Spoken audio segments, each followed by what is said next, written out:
Hi, I'm Lady Genevieve, and this video is the first video that I have filmed since I started posting my Bridgerton Season 2 coverage. All of those other videos that some of you have seen were filmed before the embargo lifted, and I want to first say thank you so much for all of the kind feedback and support. It's been so much fun hearing back from people from all over the world who love the series and have expressed an interest in me continuing my coverage of it post-premiere. So I have already begun brainstorming video topics for videos that I will be posting after the episodes have been released. I know the episodes are all about to drop, but for anyone who wanted one last bit of teasing and hinting pre-premiere, even though by the time I post this, a lot of you will have already seen the first episode, this is the video for you. I open things up on Twitter for people to tweet me images to talk about, explain, give my opinions on. The first photo, I mean, I shouldn't be surprised that I would get asked about this scene. When I tell you this scene I have rewatched so many times, you have to remember I did not know the book or any type of plot summary, so I didn't know what was coming. So having this intense game-changing scene roll up and attack me the way that it did, it was a lot. It's one of my favorite scenes all season, but actually if I think about it, if I had to make a list, I probably would have just plucked out all of the scenes where things get really intense between these two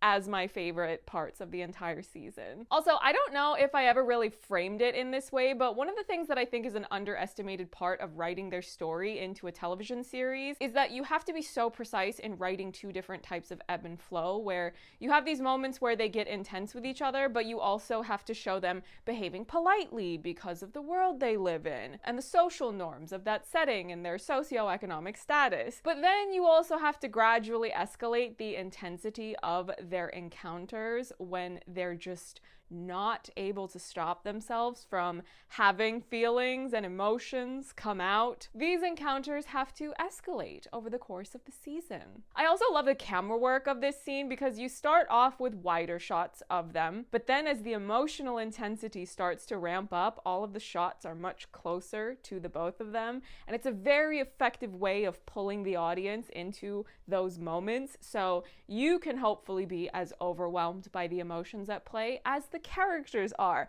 I just cannot praise this scene enough, and I'm really excited that everyone's finally going to see it. Next image, I want to first explain a little something about production. One of the reasons why it took me a while to get this video made and published is because I had some coursework to do, final assignments, exams, things of that nature. One of the things I was learning about was the production process of filmmaking and how much work goes into all of that from start to finish. It's an alarming amount of paperwork, very unglamorous, but one of the things that is a common part of the production process is to hire an on-set photographer to take still images of select scenes and moments that will be used for promotional purposes. This is a promotional image, and part of that is apparent because the aspect ratio is different from a freeze frame of the finished video product. One of the reasons this is done is because if you have a professional photographer doing this on set, then you will have a guaranteed high quality image resolution of whatever is photographed,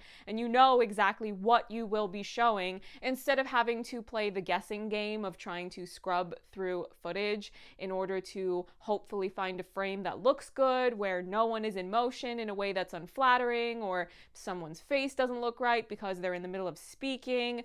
Also, when you actually watch this scene, the camera is not positioned at any point to shoot these characters from this angle. As for the scene itself, this is actually a scene where Edwina says something that made me laugh when I watched it for the first time, and basically every time I've rewatched it, I still laugh.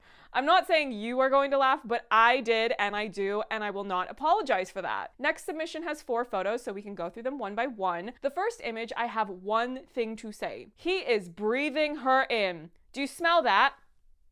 The smell of love. The second image, this is when Benedict really started to win me over. What can I say? I love a leading man who can make me laugh without being obnoxious. The thing about Benedict is that he tends to stay out of the way of a lot of other people's messes, which is why I think up until this point, he has been sometimes overlooked by some of the audience, but I love that the writers gave him more moments in this season to endear himself to the audience. How can you look at this face and not get excited about him being put into the spotlight next season? And watching season 2 for the first time, my brain was definitely everything is Kate and Anthony. I said what I said, but the more I've gone and rewatched the season, the more I have started to find myself looking at Benedict and feeling like I'm seeing these little details that have been put in to build him up for season 3.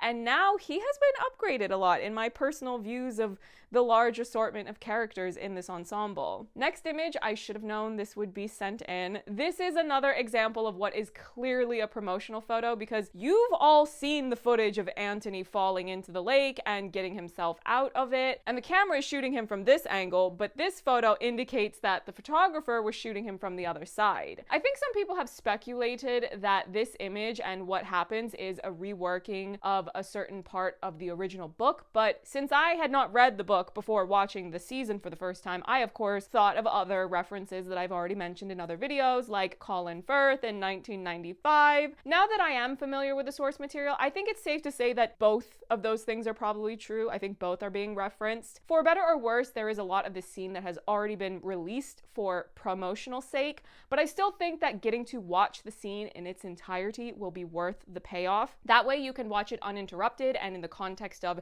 the entire season and where it fits into the journey of these two in realizing that they love each other and are meant to be together. Next image, I don't think it's a spoiler to say this since you can see the background, but this is Kate in a library. Okay, since I'm assuming by the time I upload this we'll be less than a day away from the release of all of the episodes, I will say this. The way that Anthony looks at her in this scene, when he turns it on, you will understand why I used the word arson. Next submission. This is someone from Benedict's small individual subplot of this season. He is still exploring his interest in art, so as you can see, they are sitting at an easel. Respectfully, I don't require a ton of details to be spilled from the books because I want to be surprised when season 3 comes out, but as far as the show goes, where they've put this emphasis on Benedict's interest in art, I really want him to draw his love interest in season 3. I don't have a preferred medium. You can sketch her, you can paint her, do whatever you want, but I really hope that art is part of the mix of how he wins over his endgame love interest in season 3. That and humor. Next post, I appreciate you giving me an out by way of a backup image because I don't know how to hint with that first image without violating Netflix's do not reveal rules. So this image where you can see a room full of people, including the Queen, I've actually held off on mentioning her up until this point, but I can mention it now since we're so close to the premiere.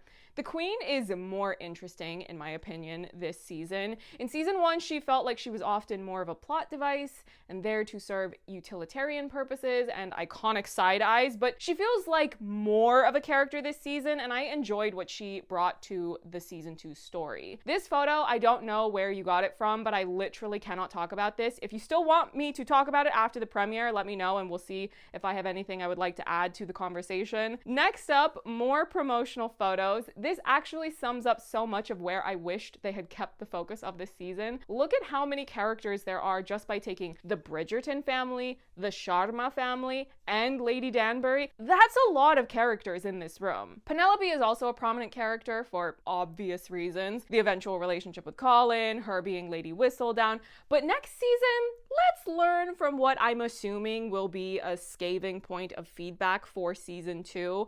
Please, no more prominent Featherington family subplot in season 3, or any subplot for them after that. We don't want it. Or, you know what? Let me not be presumptuous. The only person I can speak for is myself. Each and every one of you that likes to follow this series, you can judge the material accordingly.